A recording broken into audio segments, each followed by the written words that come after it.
In a courtroom, the question is always, what happened? But on the side of the road, at the moment of a stop, the question is different. What did the officer believe was happening? That belief, reasonable suspicion, has shaped the fate of millions. And it's different depending on who you are, where you are, and who's making the call. Professor Wesley Oliver of Duquesne University is building an AI assistant for the war on drugs, not to catch suspects, but to guide officers. His system is trained on decades of court rulings, and its goal is to answer a single, high-stakes question. Does this traffic stop justify a drug search? The app takes the facts the officer sees and returns a legal judgment based on precedent. It's meant to offer legal clarity. But when that tool is trained on the same facts that officers have long used to justify biased stops, can it truly be neutral? So what we've done is we've started working on a device that will look at all 40,000 cases and develop a model for certain categories that appear to exist over and over again.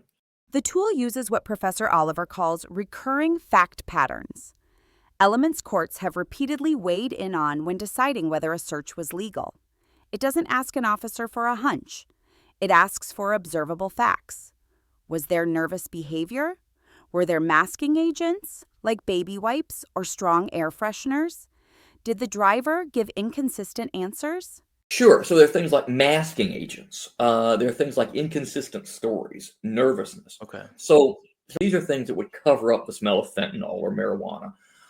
And it's like an aerosol or a air freshener hang tree or Tide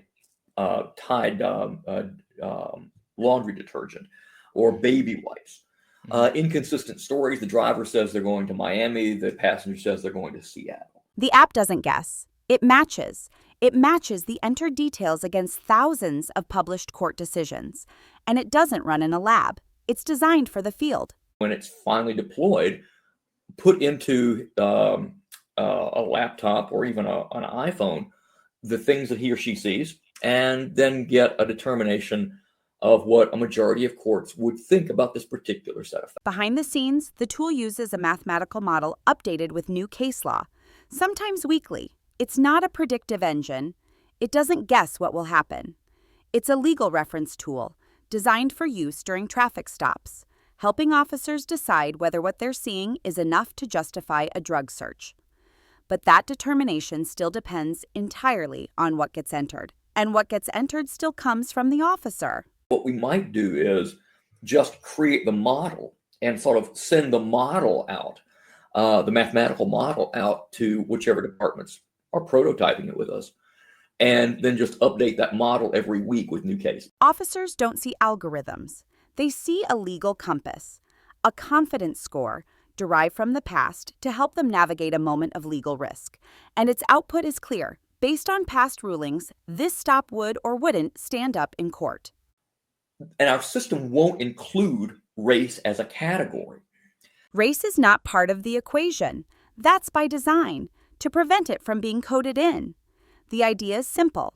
A neutral standard, consistently applied, great in theory and smart by design, but systems that are neutral on paper don't always stay neutral in practice. So every time you talk about bias, you have to first start off asking how do we think this actually creeps in? Well, it creeps in through performance, through training, repetition, and knowing which words trigger the desired outcome.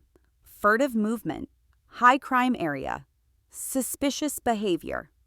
Language that officers have long used to justify discretionary searches, especially of minority drivers. If the system rewards those inputs, officers don't have to fabricate. They just have to frame. And once they do, the system responds with confidence, not justice. This is how discriminatory patterns survive modernization, not by breaking the system, but by mastering it. The officer learns what gets the green light, and those tactics, those scripts, are not applied equally. And you apply the aggregate of all of those cases.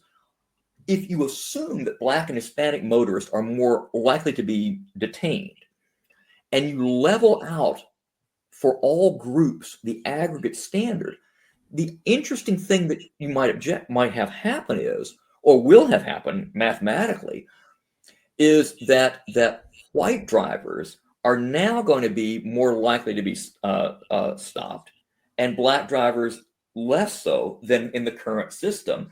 That may be true in mathematical abstraction, but the lived experience of policing, especially in drug enforcement, tells another story. Who gets searched? Who gets believed? Who gets recorded in the system at all?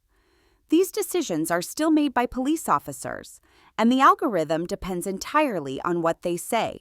Professor Oliver's tool is needed, it's grounded in precedent, and it's useful, in theory. But in the hands of a system already shaped by racial disparities, even a neutral tool can be turned into a precision instrument of inequality.